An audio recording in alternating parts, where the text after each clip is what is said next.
What's your opinion on TSLY or any of the other yield max products? I'm new to investing and these seem almost too good to be true. What's stopping me from just throwing my money into covered call ETFs? The premiums sound a little too good to be true. QDTE, dividend too good to be true? I found Roundhill Investments this summer. They have multiple funds with weekly paid dividends. If this continues for a year, that would be $18,000 in dividends.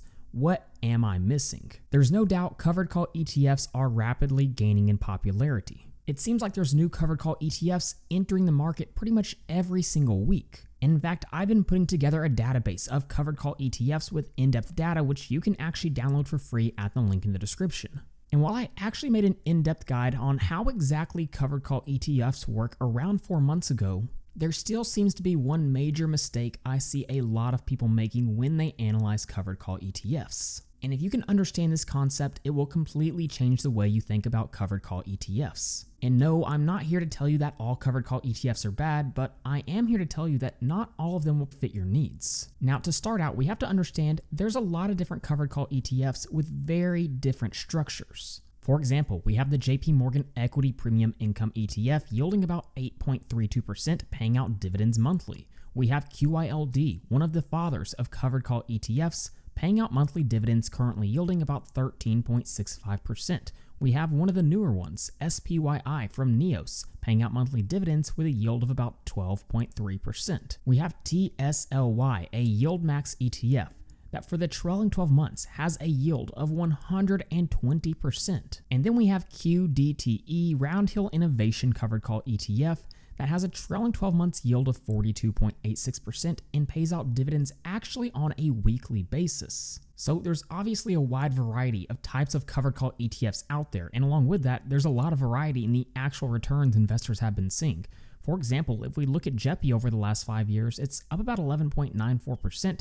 And if we look at TSLY, which actually hasn't existed for 5 years yet, it was launched, it looks like in 2022. If we look at the last year, it's down about 47.42%. Now, let me stop right there. To be fair, we need to be looking at these covered call ETFs on a total return basis because some of these ETFs provide most of their returns in the form of dividends. So if we jump over to charting here on Seeking Alpha and change it from price return to total return, how much of a difference does it make?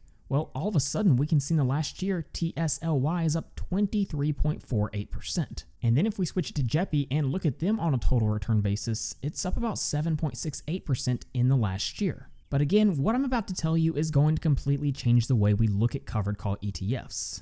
And here's what you need to know. Simply looking at total returns does not tell you the actual story behind what's going on with covered call ETFs. Instead, we need to be looking at what's happening to the net asset value. That's not a term you hear thrown around with covered call ETFs too often because investors are typically looking at total returns or price returns or the amount it's paid out in dividends over the past month, week, or even year. But looking at the net asset value is perhaps the most important thing you can do. Now, why is this the case and what even is net asset value? Well, to start, net asset value, or abbreviated NAV, is simply the total value of assets minus liabilities divided by number of shares outstanding. So the net asset value is literally telling you exactly what the fund is worth. Let's use the popular dividend ETF SCHD as an example. If we look at Schwab's website and scroll down, we can see the net asset value as of 6/24/2025 for SCHD was $26.73. So again, that's the total assets of the fund minus liabilities divided by the number of shares outstanding. And what's interesting is if we jump over to Seeking Alpha and look at what the stock was trading at on that exact date, it was $26.74, nearly the exact same as the net asset value. And that's going to be the case 99% of the time for ETFs. The share price will be very close to the net asset value. If we look at the popular covered call ETF DIVO, we can see it's typically trading right within about 0.1% of its net asset value. So investors can know exactly what the ETF is worth at any given point. Now, this is good because it means that people hyping up the stock couldn't drive the share price up, and people talking bad about the fund also couldn't bring it lower because people know exactly what it's worth. And when it comes to covered call ETFs, the net asset value is important because it tells us how much we can get paid. That's the short answer. But the long answer is covered call ETFs generate income by selling call options on the stocks they hold. The value of the options sold depends on basically three things: the price of the underlying stocks, which is tied to net asset value, market volatility, and strike price and time to expiration. So if net asset value goes up, the ETF stocks are worth more, and that allows the ETF to sell calls at higher strike prices and generate larger premiums, meaning you're getting paid more in dividends. Now, that was a mouthful. Let's look at an actual example. Let's say we have two different covered call ETFs. We have the Dividendology covered call ETF and then the other covered call ETF. And the total value of the assets for the Dividendology ETF is going to be 10 million. And then we'll say there's 50,000 shares outstanding. Based off this information, we can find the net asset value, 10 million divided by the number of shares outstanding. So the net asset value is about $200. And based on what we've learned, the net asset value is going to be nearly identical to the share price at all times. So this would mean the estimated share price of the Dividendology covered call ETF is going to be $200. Now, what's the point we're trying to get to? When we buy covered call ETFs, we want to know whether or not those dividend payments are sustainable for the long term. And so as we've learned, if this net asset value goes down, the fund's ability to pay out big dividends goes down as well. But if it goes up, they can actually pay out even more in dividends. So what type of fund structure does an ETF need in order to have sustainable dividends if it's a covered call ETF? And this is where that covered call database I built out, link in the description, comes in handy. There's two key things we really need to pay attention to. One, we need to pay attention to portfolio options coverage, and then two, the actual type of options being written. In this example, the Dividendology ETF is able to grow its net asset value because it has low portfolio options coverage and it writes out of the money call options. Now, why does that allow it to grow net asset value? Let's start with portfolio options coverage. Most covered call ETFs are going to write options on 100% of the portfolio. This means if the fund's underlying holdings go up, that the fund must sell at the strike price, which is limiting the gains, basically meaning there's not any room for net asset value to grow from capital appreciation. But if the portfolio options coverage is only about 70-90%, it allows them to take more part in the upside, meaning that net asset value can actually still increase.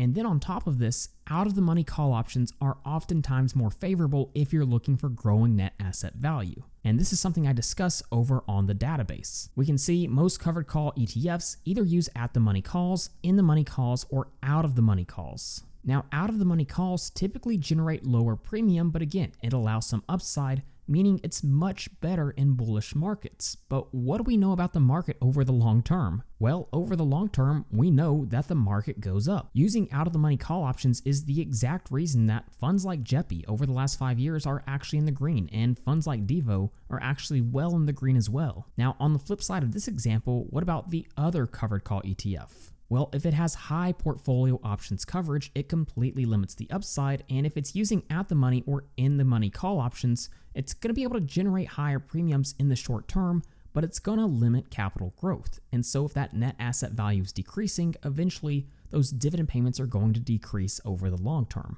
Let's look at a real-world example of this. Here, we're going to be looking at TSLY, Yield Max Tesla Option Income Strategy ETF, and the trailing 12 months dividend yield, 120.4%. Now, that's obviously an impressive dividend yield, but look at what's happened to those dividend payments over the last few years. Using ticker data, we can automatically import the historical dividend payments into my spreadsheet. I'll plug in TSLY and hit enter. And here's what we can see. They paid out their first dividend payment in January of 2023. And for a few months there, things seem to be going fairly well. But look at what's been happening to those dividend payments over time. And in fact, this most recent dividend payment was the lowest in the fund's history, at just about 40.2 cents, which is significantly lower than the original dividend payment in 2023 that came in at about $2. If we take things even further and on Seeking Alpha, look at the dividend yield for TSLY. Yes, we can see that trailing 12 months yield is pretty much the highest it's ever been at about 120%.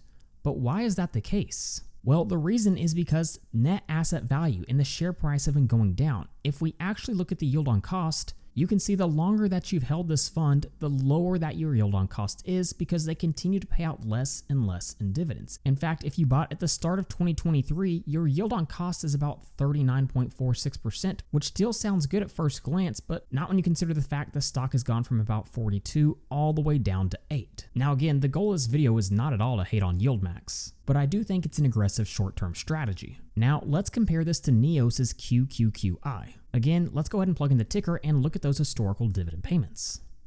What we can see is QQQI hasn't existed for very long, but those dividend payments have been remarkably stable for a covered call ETF. And the question I would need to know as an investor is whether or not those dividend payments are going to be sustainable moving forward. So the question I have to ask myself, is the net asset value growing or is it shrinking? And a lot of these funds will actually provide that information on their investors' homepage. You can see here we're on Neos's website looking at QQQI. And if we scroll all the way here to the bottom, we can see the growth of $10,000 at net asset value since inception. What's happened for QQQI? Well, we can see it's gone from about 10,000 all the way up to a little over 12,500. What does this tell me? Well, right now, those dividend payments are sustainable. So obviously, researching these funds to look and see if net asset value is growing or shrinking is quite a bit of work, but that's actually something I'm working on adding to the Dividendology covered call ETF database. Along with that, I will note I'm working on building out a database for other income funds such as business development companies, preferred shares, REITs, and other high yield stocks, but also things like super investor stocks and dividend growth stocks. The database will be live on Dividendology.com soon. So the goal of this video was not to give you a complete overview of different covered call ETFs or even tell you which one is right for you, but you need to understand the importance of net asset value when it comes to these covered call ETFs. Because depending on your goals, it could be the single most important metric that you look at. So there's no need to go on Reddit and ask, what am I missing? Simply look at net asset value. Again, if you want a complete overview of how covered call ETFs work, be sure to check out this ultimate guide video that I made just 4 months ago.